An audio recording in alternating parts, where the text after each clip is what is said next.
Okay, today in our meeting management class, we're going to be continuing our discussion of parliamentary procedure.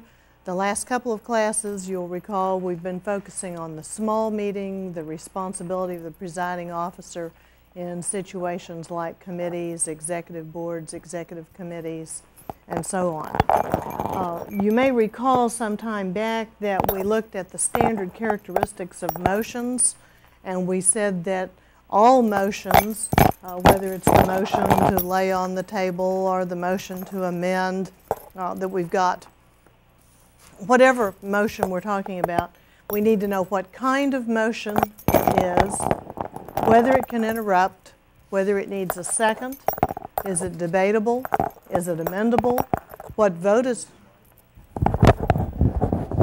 Oh, is that what's happening here? Noise in the microphone. Okay, is it debatable? Is it amendable? What kind of vote is required for adoption? Can the motion be reconsidered? Well, today we're going to be focusing and continuing our discussion from last time on the classification of the motion.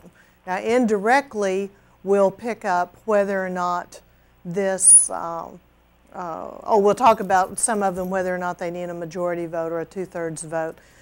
From time to time, we'll mention whether or not they're capable of interrupting. But our main focus at this point is going to be on the classification of the motion.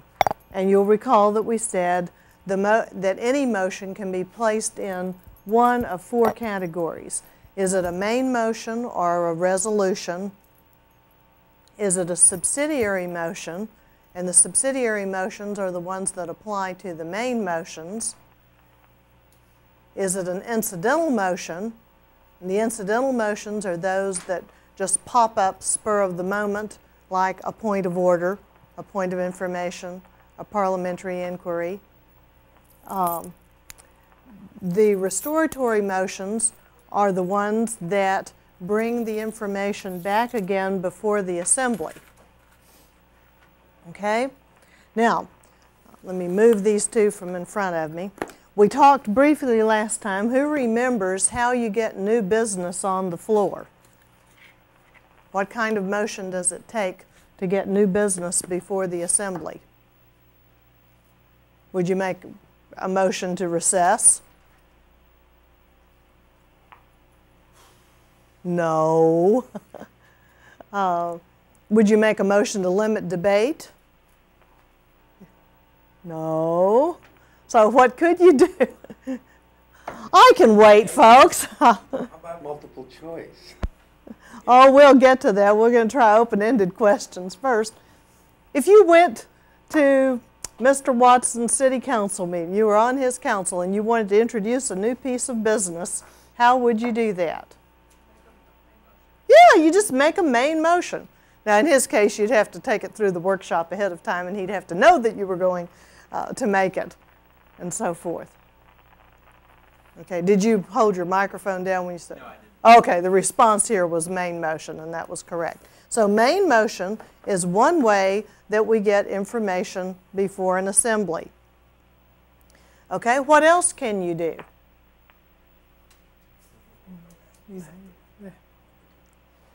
Yeah. Like a resolution? Okay, resolution, good. You came to class last time, didn't you, and took notes. That's good. We can tell who wasn't here last week, okay, and who hasn't watched the tape yet. Okay, a resolution is another way that we get business before the assembly. And, okay, what's the difference between a main motion and a resolution? Okay. Stab in the dark. A main motion opens the door to debate, needs to be seconded, has certain characteristics to it, whereas a resolution is a general all-around catch-all where people resolve, or a majority of the group resolves to pass such a thing. It's more symbolic than it is action. Maybe. Yeah. It's kind of part right and part incomplete, and it's not wrong, but help him out here. Maybe in a resolution, you start off with the main idea, and then you just kind of work your reasons why, whereas a motion, you kind of work towards the end result. Okay, give me an example of a main motion. Can you do this? Plenty vote against me. I move that we suspend Senator Easton for 5 meetings, not allowing him to speak for his flagrant and repeated violations of Robert's Rules of Orders. That's a motion. Okay, although the because section is not germane to the main motion. The for clause really shouldn't have been in there. If that was made in reality, it was an improperly worded main motion. Well, I had somebody cut it off at the pass for me, but yeah, it was made. Yeah. So, but the part of it that was the main motion was, I move that person X be suspended for 5 meetings. That's the essence of the action. That's the main motion. Now, sometimes you see documents that are distributed or you hear presented in the meeting, whereas clauses and resolutions. Whereas Senator Easton, pardon me, couldn't get that out. Whereas Senator Easton talks too much, whereas he flagrantly violates Robert's Rules of Order, whereas this, whereas that, whereas this, whereas that. Therefore, be it resolved that he be suspended for 5 meetings. Okay? The resolved clause in the resolution carries the same impact that the main motion would have. But there are times that you want the whereases set forth in the document so that everybody can say, yes, we agree that these are the reasons why, we agree or disagree. Sometimes you go along and delete some of those. Okay. What other motion could you make? We'll stick with the main motion for a little while. There's a main motion on the floor. What can you do to that main motion? It has to be seconded before you can even... Okay, yeah, it needs to be seconded and stated by the chair. If somebody yells out second before a cohort of mine yells out, I object to the consideration of the question, guess what? They're fixing to cook me. Maybe. Okay. The main motion gets seconded and stated by the chair. Now, we had examples last time about painting trash cans red, white, and blue, or purchasing a computer and a printer. If you want to change the wording, well, not just change the wording, what can you do to that main motion besides talk about it and vote on it? Amend. Okay. You can amend it. You can add on an amendment, but that has to be with, correct me if I'm wrong, with the consent of the person who made the original motion. No. No? Okay, pause there. Let's go back to paint the trash cans red and white, school spirit, whatever. If you are, let's say, I think last time we said let's paint the trash cans red, white, and blue, and then the suggested amendment was to delete blue. Now, there's what is sometimes called a friendly amendment, and that's what you're alluding to here. If maybe the motion is made and the intent of the maker of the motion is that it's all the trash cans on the central campus. And so then another person in the audience might say, I think we ought to, you probably wouldn't say I moved that. It seems to me that we ought to amend the motion to restrict it to the trash cans on the central campus. We're really not concerned about paying for Clear Lake or Victoria or whatever. And is that agreeable to the maker of the motion? And if the person says yes, and there's no uproar from the crowd, then we would call that a friendly amendment. But really what you've gotten with a friendly amendment is the general consent of the assembly to go ahead and adopt it right off the top. Because once that main motion is stated, it becomes the property of the assembly, and it's yours. And so the maker can't take it back without permission, and nobody, not even the maker of the motion, can unilaterally amend it. But there are amendments that are so acceptable and reasonable and that are just clarifications of what you intended in the first place, what the maker intended in the first place, that people go, oh yeah, that's what we meant. And so we call those friendly. But most of the time when an amendment is made, and that amendment may be to delete a word, to add a word, to strike out and insert, you know, you've got some options there on what you can do. But you can only do one of those things at a time. You can't say, I want to put this word in over here and take this word out down there and add these 3 words at the end. Now, what's wrong with that plan? Why would Robert make up a rule like that? Even if you haven't read the section, just logically, what's wrong with that? Because Robert Rule says that everything has to be done one step at a time. You have to consider one item, one by one. Okay, but what's the logic behind that? You're right. The rule says we need to do things one thing at a time. Now, what's wrong with, logically, what's wrong with proposing 3 things at once? I want you, if you can, yeah, hang on one second. If you can understand the logic for doing this stuff, it'll be a lot easier to remember it, rather than, well, Han and General Roberts said it has to be this way. Okay, what's the logic? Could you imagine a body trying to debate? Logically, it's not going to happen. I mean, you're going to have one group going. You'll never get a consensus. You'll never get the thing passed. Some people may not want to deal with problem 1, move on to problem 2. Whatever's on the table is going to die there. Nobody's ever going to pass anything. So, unless you're just lucky and they all happen to agree with it. If doing 3 things at a time, so what she says is absolutely correct. Could you imagine people basically we all don't think alike. If we did, we'd all drive white cars, I guess. So you're trying to sell an idea to a group in an assembly that is made up of a partisan coalition of people that they represent and ideas that are different and diverse. And you've got 3 things on the table at the same time. Wow. Okay, and so the bottom line to that is, when it comes time to vote, which one are you voting on? Well, you're having to vote on all 3. And chances, or you would be, it would be improperly stated, but you would be put in a position where you're being asked to vote on all 3 things at the same time. And the odds are, if there's any one of those 3 that you don't like, you'll vote against the whole thing. Now, that's not always true. Figured out how our legislators do it to us year right. after year after year. You've got a darn good bill getting ready to come out of committee, and somebody tacks on one of those things to it, and nobody will vote for it because they don't want to vote for the amendment on it, so they kill the bill. Right. But it works both ways. And finding the balance in there is the important thing. If you tack on too much garbage, whether it's a House bill, a Senate bill, or a main motion in your civic club, it's probably not going to pass. But, and if it's the resolution, again, we've got amendments on a resolution, either way, if we can find that balance, if you'll vote for my cause, I'll vote for your cause.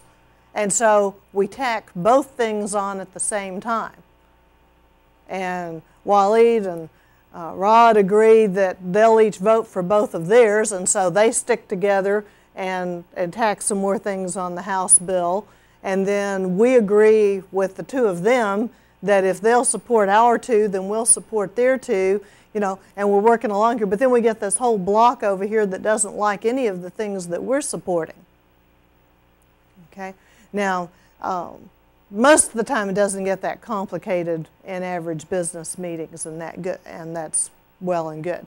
But that's what you sometimes see happening when you're dealing with resolutions in a broader context, where you've got a long document that you're trying to get all the parts there. A budget, for example, it may take a long time to get a budget passed. If the budget actually has the status of the main motion. I move the adoption of the 1995-90 or the 96-97 budget for whatever the organization is. And then the amendments start, and let's patch it here and fix it there and so forth. Okay, what kinds of amendments are there? How many choices do you have?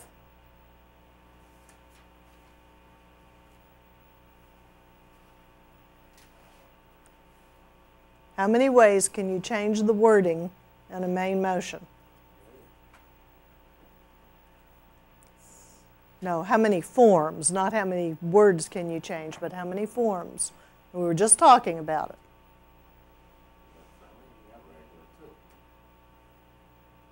Nah.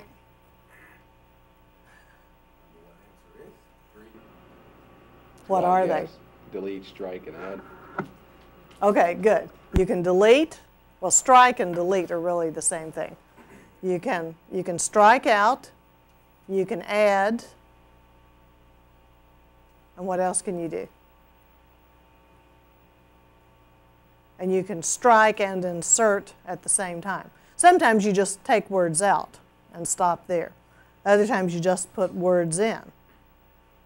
And other times you take words out and put different words in their place. So strike and insert would be considered doing one thing at the same time? Yeah, if we said strike, comma, insert, comma, and number 3, strike and insert is the third form. Okay. Strike out is 1, insert is 2, strike and insert, and all in one move is a third option. A piece of legislation, like when I download legislation and they've changed the law, you'll see what they call an amendment. You'll see a line. They won't black out the text. You can read the text, but there's a line through it, and then there's a parenthesis, a word inserted. The line continues, and then the rest of the text is allowed to flow. So what they've basically done is all three. They've deleted, struck, and add within the paragraph of the amendment. I'd have Gotcha. to. Well, no, I'd have to look at what the proper way to show an amendment is to show what's being deleted and then show what the change would be. Like when you're amending bylaws, you show the old form. Sometimes you're under a major revision and you're to the point of what's called a substitute motion, which Sturgis will call a form of amendment. Robert will call a separate main motion. But sometimes you're doing all three at once, but Robert doesn't call it a form of amendment, he calls it a substitute. When you're so changing the wording of the main motion that you've got a whole new creature. The zebra turned into a giraffe because you stretched it this way and added it that way and painted it too. But a substitute motion is a whole separate deal that we'll get to later on. It has some additional complicated rules. Okay, we've been talking about this main motion. We said main motion. Okay. What can you do to it besides amend it? Okay. You can kill it. Okay, well, you kill it by voting against it. There's another way to kill it. How? Just object to the consideration before someone can second it, and that sucker's dead. Okay, I don't think I brought that one in here today, but the objective consideration we'll see on a green tag like this later on. It's an incidental main motion, and it's one that's, but you have to have a good reason to object to the consideration. So sometimes you can use that and it will work. If you're a charitable organization and the motion calls for, let's get this amendment off of here for a minute, and the motion calls for the endorsement of a political candidate, and how would you know whether it's okay for your group to address that question or not? If you don't, then you object to the consideration because... No, hang on to that. I want to, if you object to this says, I move we endorse candidate X for the office of mayor. Politically, let me ask for No, background. I'm setting you up. Hang on. Okay, we're a 501c3. We're just a nice little charitable organization. We can be a foundation or a church or whatever you want to be. We're a 501c3. And Michael moves that we endorse the mayor for another term. And somebody objects to the consideration of the motion. Now, how are you as presiding officer going to know whether or not to entertain that objection to consideration? Bylaws. Okay, Nicole, you want to add on? Say if it's germane to the subject. Okay, hang on to the notion of germaneness, and let me come back to it. Your bylaws are going to be your best answer in this case because the bylaws tell you what the purpose of the organization is. Now, if it's a church, you know you're tax exempt, you're charitable, yeah, everybody's got that part down. But if this is a foundation, is this a professional foundation? Is it the University of Houston Alumni Foundation? You know, foundations have different purposes. And remember, we talked about in the bylaws, right after the name of the organization goes the purpose of the organization. And so if you're the parliamentarian, you ought to know these things anyway before you get very heavy into a meeting. But if you had to check, that's where you would go to see whether or not it's within the purview of the organization. Yeah. Because if we're not a politically active organization, and our bylaws specifically state that we don't get politically active, his motion's way out of line. Right. And as a parliamentarian, and then fine, I would sustain the objection, we move along. Okay. So the presiding officer ought to know on the front end. If not, then you would seek advice either from the secretary, the parliamentarian, whomever can provide that information for you. Let me clarify here too, it's kind of, I'm not quite sure what you said. It's the chair who makes the ruling. That's true. The parliamentarian gives advice, but the chair has the option of taking it or not taking it. So occasionally there are images of parliamentarians sitting over like judges, you know, you can do this and you can't do that. And that's not the way that it's supposed to be. It should be, you know, even if the motion is clearly out of order, it's simply the parliamentarian's job to slip some kind of note over to the presiding officer. I usually sit on their left because most presiding officers are right-handed and they're going to have all their clutter on their right. To slip a note over that says out of order, 2/3 vote, whatever the piece of information is that they need. Yeah. The power of the chair that you reference is also, if I had objected to the consideration and someone over here yelled second, the way you hear it being the chair is what controls. In other words, if you recorded my objection first, that's where we're at. If you heard a second before I got my objection out, we're moving on to the consideration of the question, for the simple reason is the chair recognized first that somebody had made the second before I was able to object timely. So when it comes to that, the chair Okay, sets it I'm together. not sure that you can't object even though it's been seconded, but I'll check on that one. You, okay, well, but your group didn't always follow perfect protocol, so. We followed it religiously, and those who didn't were usually hung out to dry unless they had friends on the inside. So I don't know, that one I'm going to look at, but I didn't bring Robert along today. Okay, I want to shift back over to what Nicole was saying about the issue of germaneness, because it's one that applies to amendments. If you make an amendment, the amendment has to be germane, that's the word we use, it has to directly apply to the main motion. Okay? And if you have an amendment to the amendment, guess what? That amendment has to apply to the amendment. So if we're painting trash cans and somebody moves to strike out red and insert gray, and somebody comes along and wants to move to strike out trash cans and insert park benches, that's out of order. Why? Well, let Nicole tell me. What's the word? Not germane. Yeah, it's not germane. We're not talking about park benches. We're talking about trash cans. And right now, the only thing we can address is the color of the trash cans. Okay? Now, on the other hand, if the main motion said, I move that all park benches at U of H Central Campus be painted red and white stripes,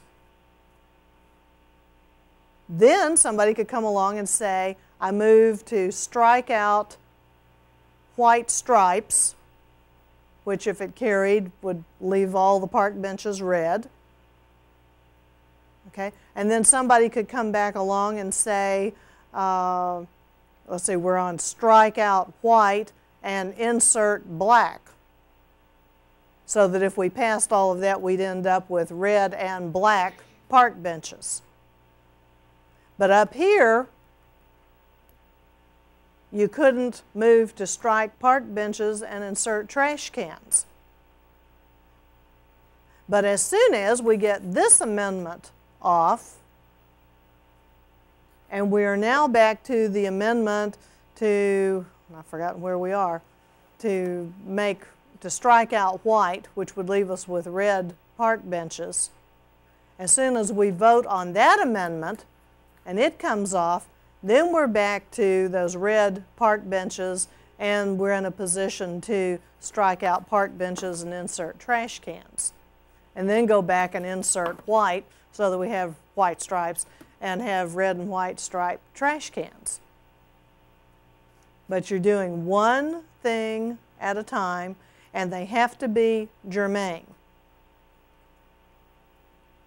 Would also mean with the substitute motion that if we are discussing the colors of the trash cans, someone can't come along and say, I move a substitute motion that the whole campus be better computerized, or that well, it's computerized now, that we have 3 additional computer centers for students, because I think that would be a better expenditure of our money.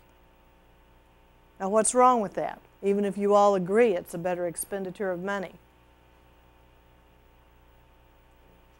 Okay, it's not germane to the motion on the floor. And sometimes that's one of the hardest things you have to do as a presiding officer, is to keep people on subject, because they just go flying off on tangents. Wouldn't it be nice if the politicians were limited to it, because then they couldn't tack on some ridiculous bill to an otherwise good bill that needs to pass? And that's what happens in Congress. Well, they have, I want to set them over on the side for a little while, because they have their own house rules. They have a whole manual of rules that they have agreed to live by. And what you're doing with Robert's Rules of Order, or Sturgis, or Kesey, or Demeter, or any of these other people, Farwell, you are looking at rules, by and large, that are designed to govern voluntary organizations, not elected delegates or political representatives.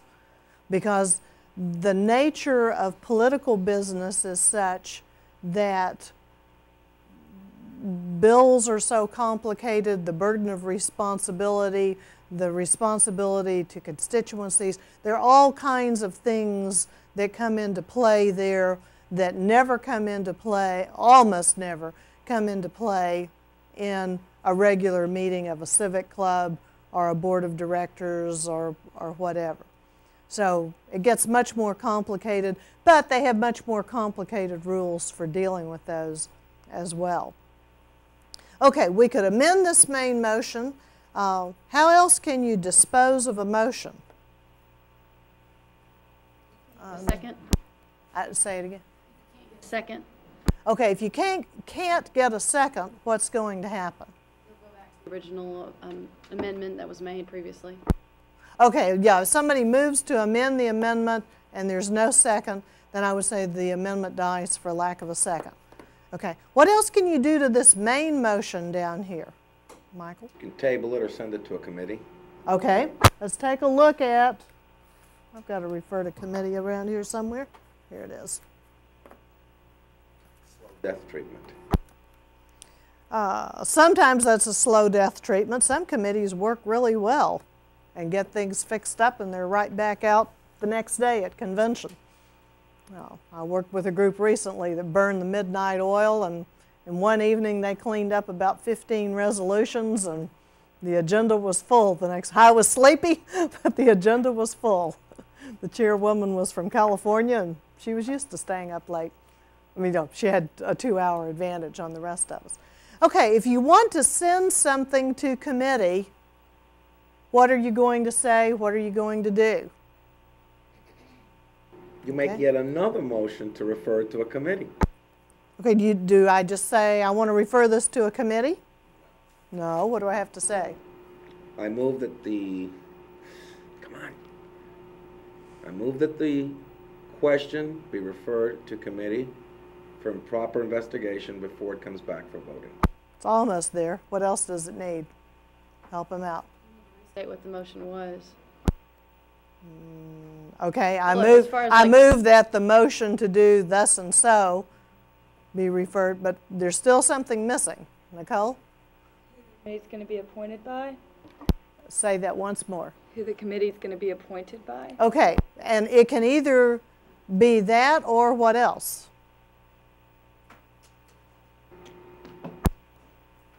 The committee they can state the committee right then. Okay, sometimes the committees are already in place. That's what I'm trying to get you to say here. So, and what do we call those? Standing. Everybody should be holding their microphones now. They all got this. Standing committees. And what are your standing committees? How do you know what the standing committees are? Yeah. They're stated in the bylaws. Yeah, they're listed in the bylaw. Y'all are going to learn this stuff yet. We got 2 right answers in a row here. How are you folks at home doing? That's right. Okay, the standing committees are the ones that are listed in the bylaws. So you can pick one of those if it's appropriate. But maybe, you know, the standing committees are nominations, membership, budget, scholarship, and we're trying to plan a holiday party. So what committee are you going to send it to? Maybe to budget, see if there's any money there, but probably not. So what do you need to do? Restate, Nicole, what you were thinking. You were saying specify. How would you specify? First of all, what are we going to call it? If it's not a standing committee, it's a what? Special committee. Okay, it's a special committee. And how would you set up a special committee? What would you say? For this motion to the special committee consisting of or appointed by, and you would appoint members, or you would take a vote on members. Okay, there's several ways, aren't there, to get a special committee. But you need to specify. What committee do you want this to go to? And how, and if it's a new committee, if it's a new special committee, how are you going to get it? Appointed by the chair, elected by the people, a committee of 5 volunteers, the president shall appoint the chair. Just got to spell it out. But all the rest of what Michael said is accurate. The special committee determined by da da da da da to investigate da da da da da. And then there's one other thing that would be, what are you saying? Report back. Yeah, when do you want them to report? Oh, depends on what committee I'm electing to send it to. If I don't like you and it's your motion, I'm going to send it, say, to Senator Brewster's committee, and Brewster's under my control, so you can kiss that bill goodbye. But if I want that bill back on the floor and it's important and it's a legitimate motion, not done for political purposes, I'd say, it's Friday today, I want to report by Tuesday. And that would be the vote. So all the members would vote, and by Tuesday, the members Wait. Maybe. Just pause there for a minute. Okay, the motion to send it to committee says all this other stuff and report back by Tuesday. What am I, at that point, as chair, what am I going to say?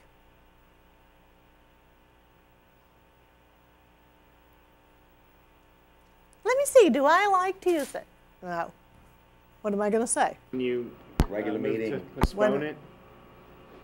You could, but hold that thought a minute. Oh, we're not through with this motion. What? Is Tuesday our regular meeting date, or is it one of our meeting dates? 'Cause Tuesday's not even germane yet. okay. 'Cause you Here said comes some like It would feedback. be debatable. Yeah, this is good. This is a debatable motion. So the first thing I need is a second. Okay, now it's been moved and seconded, and I should have had a secretary write all. This is the longest motion to refer to committee that I've ever heard, but you can replay the tape if you need to hear it. Okay, well, we've got this eloquent, lengthy motion to refer to committee here, and it's been seconded. My next move is to say, move to the previous question. Let's not vote. yet. I need to say, is there any discussion on this motion? Now, if you don't like Tuesday, what can you do about it? Okay, we may have that motion to amend, and this time it refers to the motion to refer to committee. To strike Tuesday and insert Thursday, strike Tuesday and insert December 1st, strike Tuesday and insert next summer. I mean, y'all can get in a great debate on the amendment here, depending on what you want to have happen.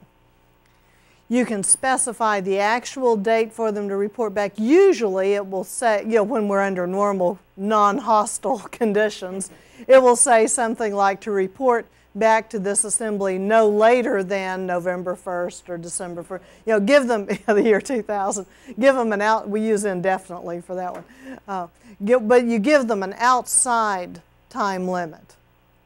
So, you know, we want you to get moving on this. We understand it's going to take some time. So here's the outside limit on what you have. Yes, Mike? Or at the chair's discretion, the all lovely discretionary call. And if you're tight with the chair, you get the right result. Well, you also have to be tight with the assembly. As the chair, and you've got your votes lined up, you should, like the gentleman that came in from Western University, no surprises. You make the motion, you should know what's going to happen. Okay, but we've left this at the discretion. We're going to play it Michael's way here. We've left this committee at the discretion of the chair. And we've met, and the committee's not ready. And we've met, and the committee's not ready. You know, here we are, whether we're meeting weekly or monthly or whatever, we're way down the line, and we're just about getting fed up.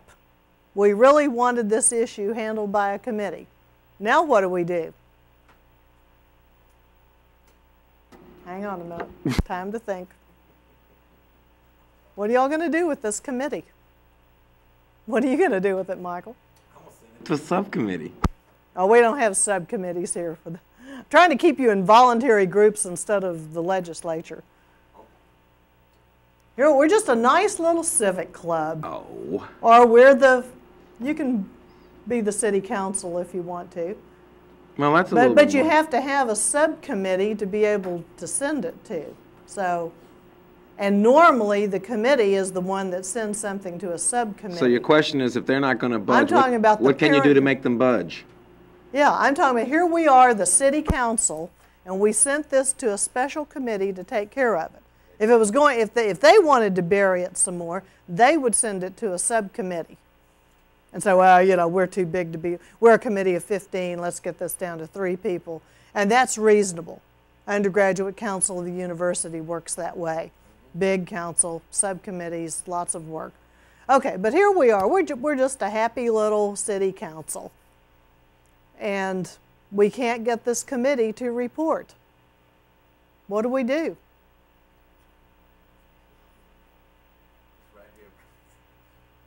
You appoint different members? Yes, but how do you do that? Anybody remember? Some of this wasn't assigned for today, so you're just... Move a committee member without violating our bylaws or charter, and that was physically impossible. Okay, well, it depends. Yeah, we Your need to bylaws call. may give you an out. If you read your bylaws carefully, you may be able to get rid of that difficult committee through the use of the bylaws, but as a normal function. Well, we sent this to a special committee, and if it's a... Send it. Okay, hold that thought a minute.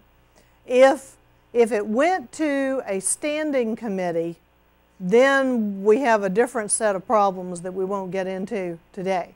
If it went to a special committee, then Disband it. disband it, and when we get to restoratory motions, and this one just happens to be up here, we're going to see that the motion to do that is discharge a committee. Well, I guess we better move this other stuff off of here right now. We've got a new issue on the floor. Okay, we sent this stuff to a committee, and they didn't function. And so these red tagged ones we said last time are the restoratory motions. They bring back before the assembly a motion that was already on the floor. Okay, last time. That's okay. On in her I don't Legos. need- That's all right. We have too many of these things. Okay, last time we talked about take from the table. When we talked about you table a motion, you take it from the table. That's a restoratory motion. Okay, we passed this special committee, and we don't like the way they're functioning. So the motion would be, I move that we discharge the special committee assigned the task of doing thus and so. You have to specify which one, because in most organizations you have more than one. Okay, but this is an example of a restoratory motion, and we said those motions, the motions are main motions, incidental, subsidiary, restoratory. Okay, this restores an old issue and gets it back on gets the issue back on the floor. Okay, is there anything you can do to this motion? Do we just have to talk about this and vote yes or no on it? Restoratory motion. It's to bring us back where we were, because obviously we're making no progress. I don't think that has to be seconded. I could be wrong. I don't think it needs to be No, seconded. it has to be seconded. It does? And so has the status of a main motion, so it needs to be seconded, Debated? debated. Cannot be amended. Well, think How about can you that. amend the discharge of a committee? I mean, it's one function. Either you're going to discharge them or you're going to keep them. There's no in-between ground here. Oh, think about that a minute. Well, I could think of a million reasons how to do that, but I'm saying common sense says if your motion is to discharge the committee, I got you. Substitute a member. You can amend Yeah, it. maybe you don't want to get rid of the whole committee. You just Maybe wanna you get rid just of- need to get rid of the chairman. Or maybe you want to get rid of part of the committee. So it is amendable. Okay, not, sometimes they're amended, sometimes they aren't. But it is amendable. It needs a second. Now this one takes a 2/3 vote. Now what? No, not all restoratories. We'll get to that later on. But this one takes a 2/3 vote. Now why? Any gut instinct for why? It's a serious matter to discharge a committee before it finishes its function, so you're going to need an overwhelming consensus that they're Okay, not well, doing it's the a job. serious, but hopefully all of our business is serious. The rule of thumb under Robert would be that you are undoing something that was previously done. Okay? There is another restoratory motion called amend something previously adopted. If you adopted the minutes, from 2 weeks ago, last week you adopted the minutes, and then this week we discovered there was an error and we need to go back and correct it, that takes a 2/3 vote. Amend something previously adopted takes a 2/3 vote. The general rule of thumb is that when you are changing something that, and these other things were adopted by majority vote, because most of the time you're adopting things by majority vote unless they're cutting off the right of the minority to be heard. Amending minutes, approving minutes doesn't cut off the right of the minority. Okay? Appointing a committee doesn't particularly affect the right of the minority. So those things are adopted with a majority vote. There are a few parliamentary authorities that are not widely accepted, that, like Farwell's little book, that would say the majority should decide everything. You want to discharge the committee, have a majority do it. You need to go back and fix the minutes, have a majority do it. So why do you think somebody like Robert would say, no, these are examples, and there are others we won't get to today, these are examples of motions that do, in his opinion, require a 2/3 vote. Now, why would you require a 2/3 vote to go back and change something previously adopted?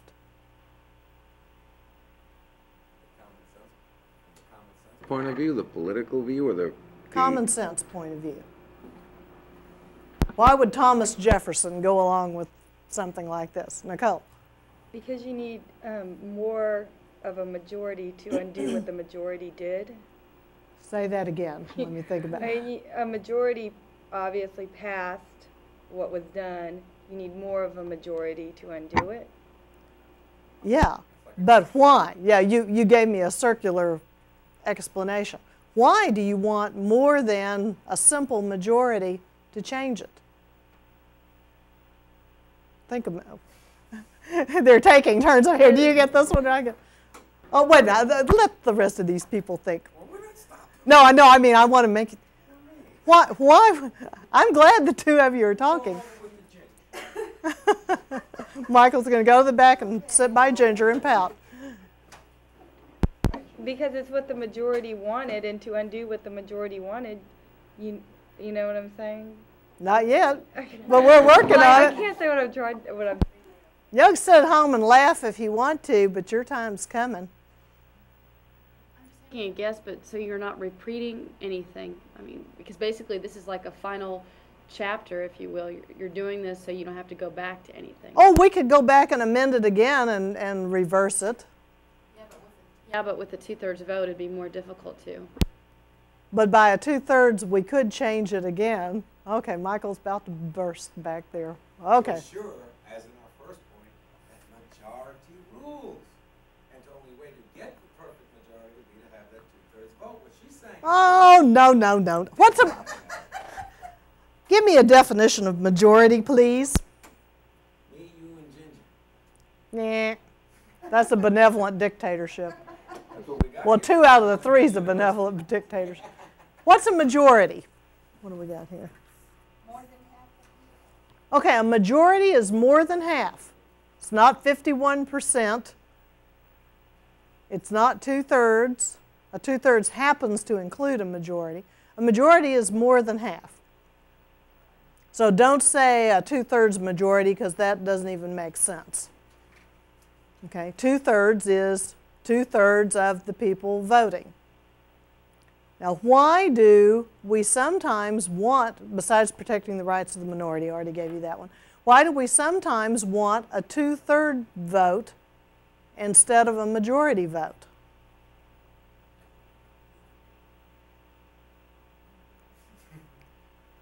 Protect the people who are not there. Nope. Good guess, though. No, you stay home and don't participate. That's your problem.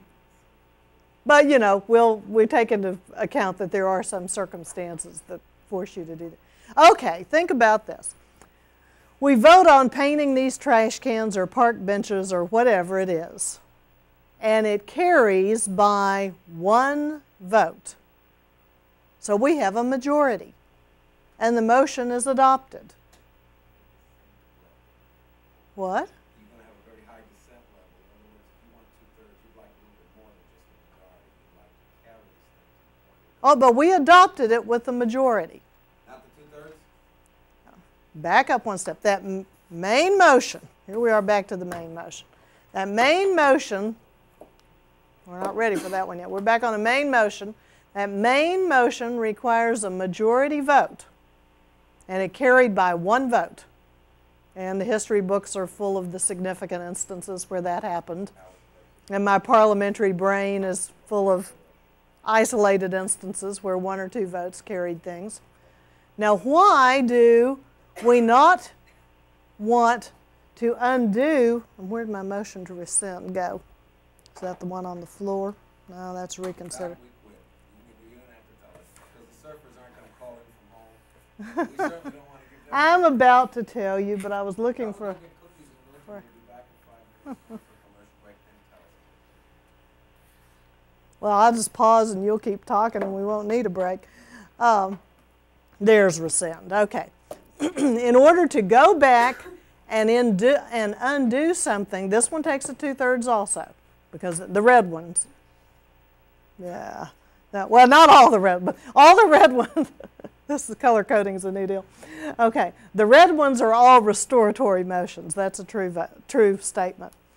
Take from the table and reconsider, take majorities. The other 3, amend something previously adopted, discharge the committee, and rescind, take 2/3. Okay, rescind undoes something that's been done.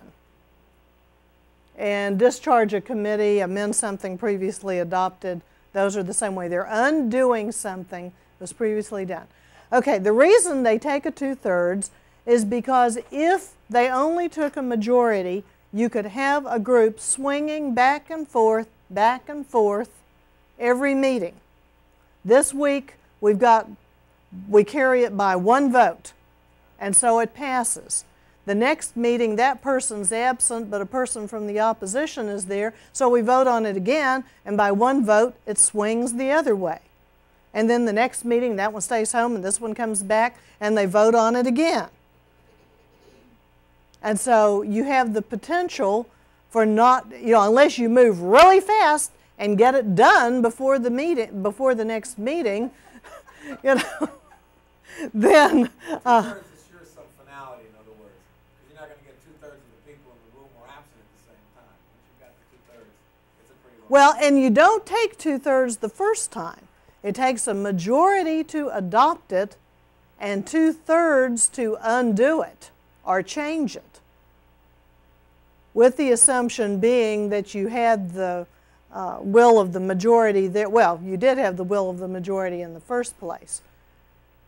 But there are some groups that have so many factions and so much fluctuation in membership, that they don't have a very stable population from one civic club meeting to the next. They may have a core group that attends, and then they'll have a peripheral group that fluctuates a great deal. Okay, so that's to the best of my understanding, that's the rationale behind this. Now, there's a motion to reconsider that only takes a majority vote, but and it's a red restoratory motion. We still have lots more blocks to bring over here that we haven't even hauled over yet. The motion to reconsider only takes a majority because reconsider can only be made at the current meeting.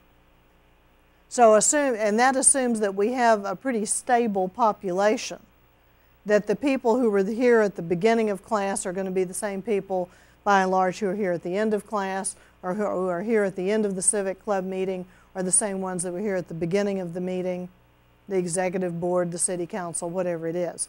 That usually, you know, you may have one or two people that come in late, a small percentage if it's a big group. You may have a small percentage that arrives late and a small percentage that has to leave early. But by and large, you've got a much more stable population through one meeting than you have from 1 month to the next. Now, there are some groups that are very stable at all of their meetings, and that's good. But the rationale behind this is that you want, once you've adopted something, you want to make it harder to undo it than it was to adopt it. So reconsider can be made at the same meeting because you know, new information may come to light in the course of the meeting. Maybe we're voting on another piece of business later on that conflicts with, maybe we set the date for our holiday party and then we get down to something else and realize that we're really pushing it, that we've got two activities scheduled closely to one another. And so we decide to go back and reconsider and change one of the others. But anyway, that's the rationale behind the majority 2/3 issue. So, okay, we got that motion up there to discharge a committee, and we left a question hanging, which was, can you do anything with this motion besides vote on it? Well, I mean, I put it on the floor. It's open for discussion. You named one thing. What was it?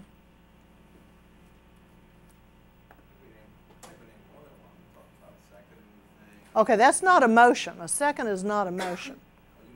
What else can you do? Yeah, are there any motions that apply to this motion? You named one. Postpone that one? Yeah, what was the one you, give me the one you named first. What? Okay, well, you had an amendment on the floor a while ago, so I'm going to put that back up there. Okay, what did you want to do to it? Discharge the committee, to postpone discharging the committee. Where is postpone? To a certain time, or you just want to table it? I guess indefinitely. Okay, indefinitely is out of order because there's an amendment on the floor. You can postpone it definitely, or you can table it. But you got to tell me which one you want. I guess table it. Okay, you just want to lay it on the table. Okay, yeah, the chair had recognized you first. Okay, now Mr. Easton had a preference to what? Send it to a committee? We send the motion to discharge the committee to A committee. Is that motion in order? Yeah. You got a cheat sheet back there, Ginger? No. What's wrong with this?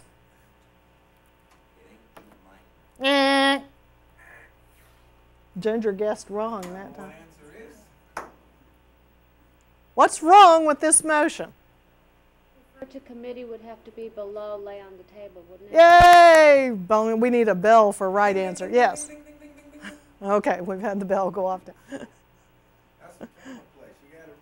Okay. You want to turn around and wave to the camera? The correct answer is over on this side. Okay. Remember what we said about the ranking of the motions? That they have to stay in order? And we won't get into all the rationale for that order today, partially because you need to think about some of that. Okay. Oh, that's right. Okay. All right, so we'll pretend that I did the recognition the other way and Michael was recognized first and he moved to refer it to committee. You know, maybe you're investigating whether or not the chair of the committee will file a lawsuit if you discharge him, or, you know, who knows what your reason is. Okay, but then we have the motion to lay the whole, you're just fed up with this. Sick of this whole committee. I am done. I move to table the motion. Second. Okay. The duck is dead, in other words. Maybe. You have to vote for it first. By the time, the way you described this deal, this has gone on for up to weeks, and then somebody comes along with refer to committee to discharge the committee, then you top the amendment on it, you tell me what members are going to vote to just kill this thing, except the person responsible. Okay. Simply depends on the group. Okay. Some of you will table the whole thing to get it off the floor because what is the reason, not which way will you personally vote, but what is the reason you will either vote to table or not table? If you're voting to table it, why would you do that? What is the end result of tabling the motion? This is actually a very good, hang on a second. This is actually a very good parliamentary move because the motion to table takes a majority vote and discharge a committee takes a 2/3 vote. Can't be voted on, it can't be killed, you got a chance to bring Well, it. what can't be voted on? The main motion, the one Okay, wait, all I'm asking you for now is will you vote for or against the motion to table? And if so, why? I will vote for yes if I, You'll depends, vote because yes I did it to in government. I would vote yes in government if I wanted to kill this bill. If I didn't want to kill this bill. Okay, get off the bill. The motion on the floor is discharge the committee. Okay. Will you vote for or against? I'm going to ask you all to vote in a minute. You would vote for to lay it on the table if you want the committee discharged, so you could vote on discharging the committee, right? That's what I'm asking you. I want you to sit there and think about it for a minute. Which way will you think about whether you are for or against discharging the committee? And so the vote would be let's lay it on the table because we've had enough fun trying to get anything done. I'm not going to give you, I'm asking you right now to think about your reason. Will you vote to table all of this or not? But I want you to know why you're voting, not just, I felt like saying yes or no. Depends on what your position is too. I mean, in the back, let's say I got friends on that committee. So I have a very biased reason for voting. I'll give it to you after I vote. But there's a good reason why I'm gonna vote, yeah, let's table this thing. But it could backfire on me. It's not a sure thing. They can come back later on and wait for me not to be there. Or Okay, hold the political part of it. I just want to know why you will or won't vote against, will you vote to table or not table and why? Because it's that laying it on the table is not debatable and it's not amendable. You either have to decide yes or no. That's a true statement. But will you vote yes or will you vote no and why? All those in favor of tabling this motion, raise your hand right now. 1, 2. Those brothers stick together. 2 in favor. All those opposed to tabling the motion, raise your hand. Is the abstentions? Look around. 4. Abstentions? The back row abstained. We'll get them. Okay, the motion to table failed for lack of a majority. But now, what is the implication of adopting that motion or not adopting it? Yeah. Well, If you lay it on the table, you just postpone it to another time. So that's what would be. yeah, if you put it on the table, it just moves over, and I say the floor is now open for new business, wherever the main motion went to. Okay, floor is open for additional business. If you did not table it, it's still out here. If you tabled it, and here's our resolution. we have a resolution come along and we talk about whether to postpone it indefinitely, and we slap some limits of debate on there, and then we decide we're sick of it, and so we postpone it to a certain time to bring it up 2 weeks from today. That's gone. Is there further business to come before the assembly? Somebody says, I move to take from the table the motion of discharging the committee. Consideration of the question. That's out of order. And for whatever reason, you vote to take it from the table, here it all comes back again. But if you did not vote to take it from the table, that failed, still sitting over there. Now, what happens with this sloppy committee? We've still got this committee trucking along. They're out there meandering, but they've ground to a halt. They're doing nothing. There's that, like he said, it can be brought back at any time. People may change their minds. They may vote different. Okay, but right now, the whole issue is tabled. And you had a chance to bring it back, And we said and you no. chose not to. So it's still tabled. Is the committee functioning? Was the committee given a timeline when they were given that assignment? Okay, everything that originally applied to the committee still applies. If they were given a timeline, it's still in effect. The committee still exists.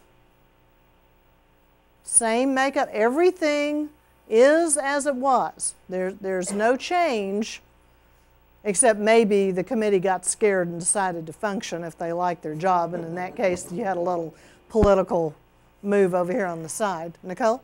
Well, everything's just, no, the committee wouldn't be functioning if you lay everything on the table. That's on the question. It's all postponed now, isn't it? On the question of discharging them, but they're still going on with their everyday Now, function. the committee is still in place because you did not vote to discharge them. You put the whole issue of discharging them aside. This is what I was trying to get you to think through a minute ago when this was on the floor. If you want to get rid of the committee, then you would not table this. You would want to work your way down and get to this motion so that you could vote to discharge the committee. But if you like this committee, you may be annoyed with them, but still on whole, on balance, you like them, then you're going to vote to table, because when you table the motion to discharge the committee, you've put the whole issue aside and the committee is still alive, in place. You haven't done anything except perhaps informally reprimand them. But you did not discharge them. You didn't change any makeup of that. Guess what, folks? By next week, they may come back with their report, making thereby moot everything that's sitting on their table to the right of you. If they come back with their report. And that's a good point. If they come back and do everything that they were supposed to do, then their job as a special committee is done, and the committee is disbanded or discharged with thanks for completing their task. And then this just dies over there in the minutes. Motion may longer be relevant or may not be live. We took long enough to either destroy it or let it go through or whatever it is we started out to do. By the time we get back with the report, it may be an issue, well, we want to go Arbor Day. Arbor Day being September 1st, we come back on a report on October the 10th. Yeah, we're all for it. Oops, sorry, it's past September the 1st. Okay. Okay, let's look again at these restoratory motions. Now, there are a couple of, well, let's see. Well, okay, we've got discharge of committee there. Let's amend something previously adopted. Okay, you told me on this one that we could amend it, we could refer it to a committee, we could lay it on a table. Is there anything else that we can do to a restoratory motion? Is there any other motion that's in order?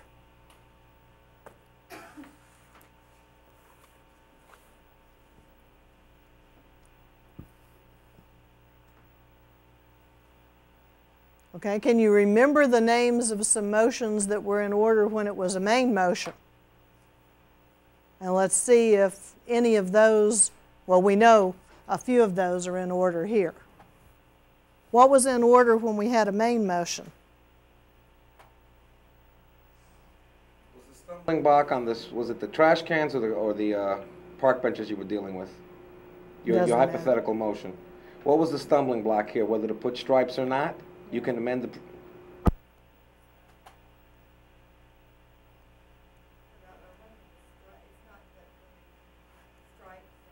Are you holding your mic down?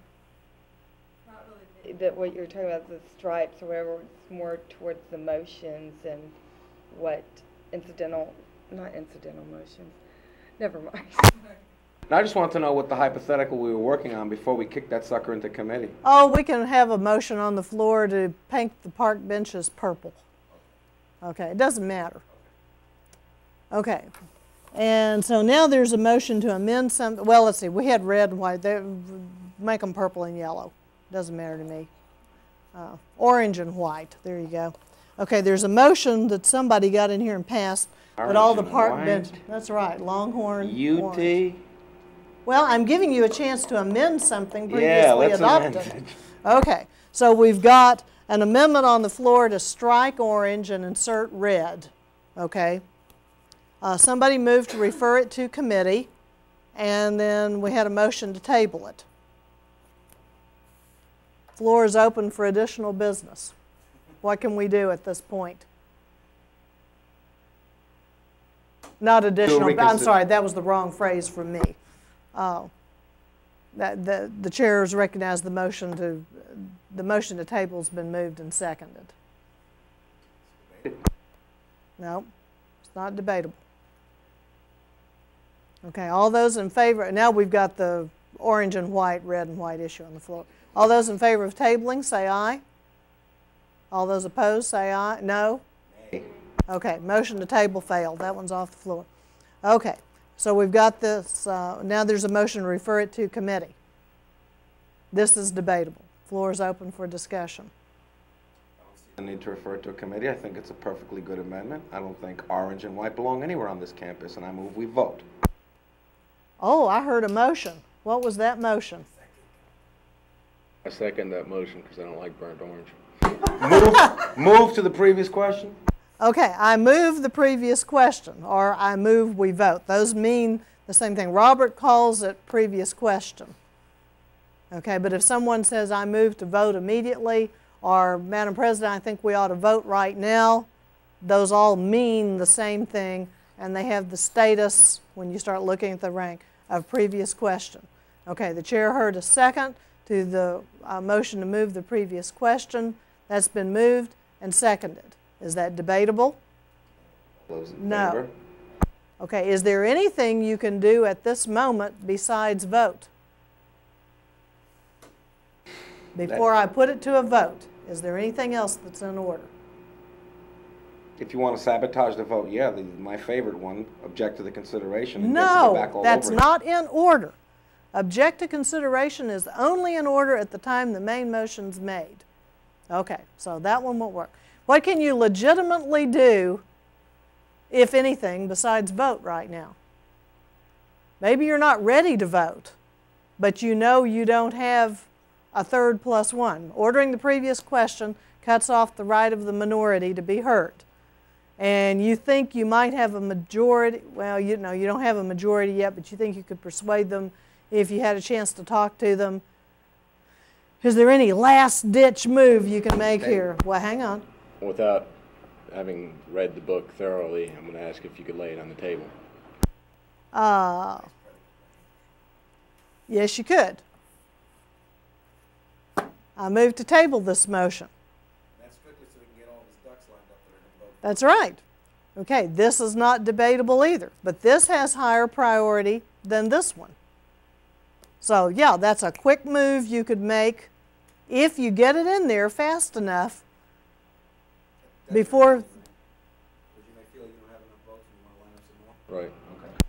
But he doesn't have to give a reason. He just says I I'm. know that, but I just wondered Yeah. if that was his reason. Yeah. He's okay. Okay. You're in the minority, so you don't want to see this passed. What can you do? We're about to table this thing, and he'll have the votes at the next meeting. You just know he will. What can you do? Again, same reason. Postpone to a certain time. No, now that one's out of order because it's further down the rank order. Okay? Use a privilege motion. Maybe. Make me an offer I can't refuse. For recess. Okay, good. Good answer. Yeah. Real fast move there. Move for a recess. Get out there and caucus. You know, I want 10-minute recess, 30-minute recess, whatever you think you can get away with. Okay, how long you want your recess to be? 20 minutes. 20-minute recess. Is there a second to the motion for a 20-minute recess? Second. Second. Okay, it's been moved and seconded to recess for 20 minutes. Is Pretty this question. debatable? Nope. Is it amendable? Yep. Okay, I don't have another amendment. Oh, here I've got these little tags. Okay. If you don't like her 20-minute recess, you could very quickly move to amend it for a 5-minute recess, whatever you think you can pull off. A 3-minute recess. But you don't want her to have 20 minutes to get together with him and caucus the troops and get the ducks lined up in a row. Is there anything else that's in order right now, or do I need to put it to a vote? Bring the Legos around. Help us out here.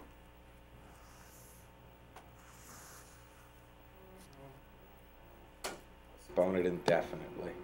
That's out of order. Reconsider. No. You can only reconsider something that's been passed. See anything you can use yet?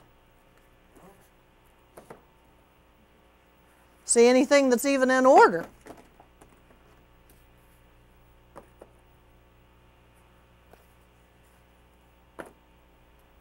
What's in order at this point?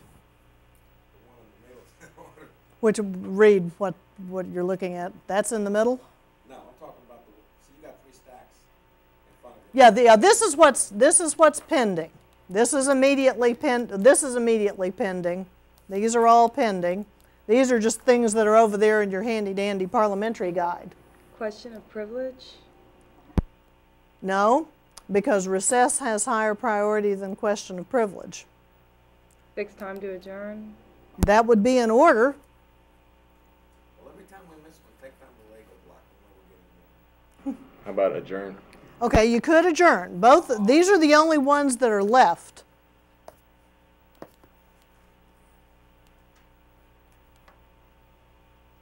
And if you felt like this was just going to be a really big mess, whichever recess occurred, you probably wouldn't have fixed the time. You might. You left something out, though. I mean, you could really pull the plug on all this if you felt it wasn't, and this is the way we did it. I'll just withdraw my motion. You cannot withdraw it without the permission of the Assembly. The whole majority? It takes a majority of the Assembly to give you permission to withdraw that motion. Once it's stated by the chair, moved and seconded and stated, as we were saying earlier, it becomes the property of the Assembly. It's no longer yours. You made it and you gave it to us. And now you can ask to take it back. I'm taking my ball and going home then. You may leave, but your motion stays here. Okay, Nicole? Question of privilege go in between recess and lay on the table? Yeah. Where is it? Over here? Okay, this one would go on top. We're running out of time here. Yeah, look these over, recess, and right here is where question of privilege would go. The question of privilege, we said, is something like closing the drapes to get the sun out of your eyes, stop smoking, adjust the PA system, whatever. Okay, look at these. We're going to continue with this next time. And we're going to keep stacking them up until they are so high until you can't see me anymore. That's right. Go home and work on those rank orders.